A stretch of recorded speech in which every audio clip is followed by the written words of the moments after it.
virtual classroom का सुविधा रे से अर्थ किए खाइब पूर्व सरकार समय 2 वर्ष पूर्व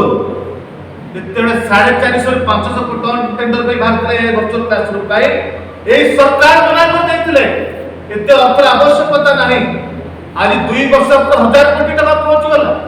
माने कांत कथाई एवं छात्र पे बाहर गेले माने कांत नते छात्र पके माने केवल अर्थ हरलुन जहां पर हैदराबाद में केस चली सेल्फ ये इतने बड़ा भूल त्रुटि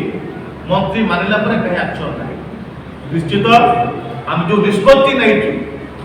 जो चाहे ये दुर्नीति भ्रष्टाचार विशाल देख कर एक छत्रबाज लुटिया व्यस्त मंत्री मुख्यमंत्री पर्यंत चेर लगे दुर्नीतिर पर्दाबास नहीं ठीक भाव जुडिशियल इनक्वारी है नहीं जो तदंत मैंने दाबी कर तदंत है नहीं विशाल एक्शन है नहीं से जन चुप बसबू ना हमें बारंबार चीफ सेक्रेटरी चिंता करते 21 तारीख दिन काल युवा कांग्रेस